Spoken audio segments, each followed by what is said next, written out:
From the Encyclopedia of Life, this is One Species at a Time. I'm Ari Daniel Shapiro. Sometimes it's the smallest travelers who end up on the biggest journeys. And in this story, that journey is nothing less than a circumnavigation powered by biology and by business. We start with Procambris clarki, the red swamp crawfish. Michael Robertson scissors off the top of a mesh bag stuffed with crawfish and pours them onto a sorting table. There are hundreds of them. A nice sack here, all very lively crawfish. Robertson works here at Big Fisherman Seafood, a well-known crawfish shop in New Orleans. He acts quickly to separate the live crawling crawfish from the occasional dead ones. Then he boils them in a large pot along with some garlic. Robertson fishes out a couple of the cooked ones. You just peel them and eat them there. Ooh. These are done. Rusty Godet, with the Louisiana Sea Grant, looks on. He's been studying and selling crawfish in one form or another for the last 30 years. He says that Louisianans have their French ancestors to thank for crawfish cuisine. In France, they had a long tradition of eating crawfish. And so when those French people came over here, they saw an animal, not quite the same, it's actually a different genus, but it's still a crawfish, and they knew exactly what to do with it. And they said, you're going to look good in a pot. Over time, the Louisiana crawfish industry grew, and out of the 37 species of native crawfish here, only 2, the red swamp crawfish and the white river crawfish, or Procambris zonangulus, were able to be scaled up for widespread production and consumption.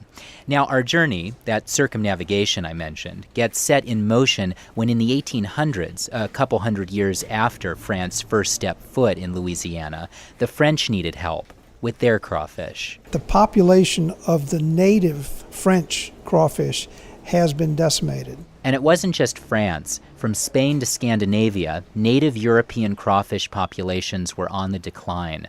Rusty Godet says the reason behind that decline was yet another kind of crawfish, a North American variety of the genus Orconectes.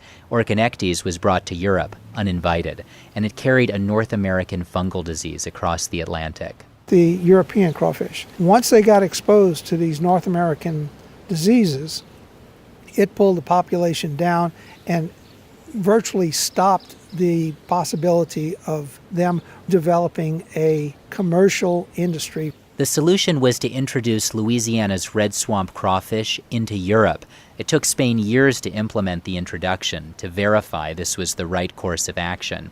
And people are still divided, decades after the introduction. To the families that are involved in the industry, it has been a godsend.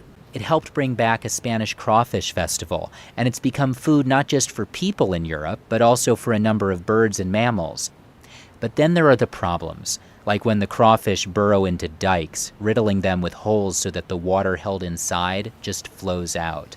In addition, they will go into a partially vegetated area and they will strip it clean, like the asphalt street that's next to us. So it's not a simple... It's not black and white. It's a full spectrum of gray. Louisiana's red swamp crawfish has also been introduced into Costa Rica, Kenya, and Nigeria, with business motivating the move every time. But perhaps its most troublesome introduction, the irony of which I'll get to in a minute, has been in Asia. In the case of Japan, they actually brought the Louisiana crawfish not to eat, but to feed to bullfrogs. Side note, the bullfrogs also came from Louisiana. But anyway, the point is that the red swamp crawfish escaped. Those crawfish found their way over to China. They spread through the Chinese rice fields in a flash. And it wasn't long before China turned this new invasive pest into an export. And here's where the loop closes. Rusty Godet walks me across the street from the seafood shop into Bromart, a New Orleans grocery store. He opens a freezer and holds up 2 packages of crawfish, one from Louisiana and one from China. They look identical. Identical. It's from the same animal. The China is $8.69. And the American is $17.99. It's the same amount of crawfish. But that cost is to get the crawfish? Process it, peel it out, freeze it, transport it, go through distribution over here, and it still comes in at half the price of ours. It has literally changed the industry because now the only thing that we have a unique handle on is the live animal. And so the Louisiana red swamp crawfish has taken up residence across 4 continents, a move fueled by the demands of crawfish eaters the world over. And it remains a vital part of culinary and cultural life here in New Orleans, right where its global journey began. Check out some pictures of those fresh Louisiana crawfish at eol.org. Our series, One Species at a Time, is produced by Atlantic Public Media in Woods Hole, Massachusetts. I'm Ari Daniel Shapiro.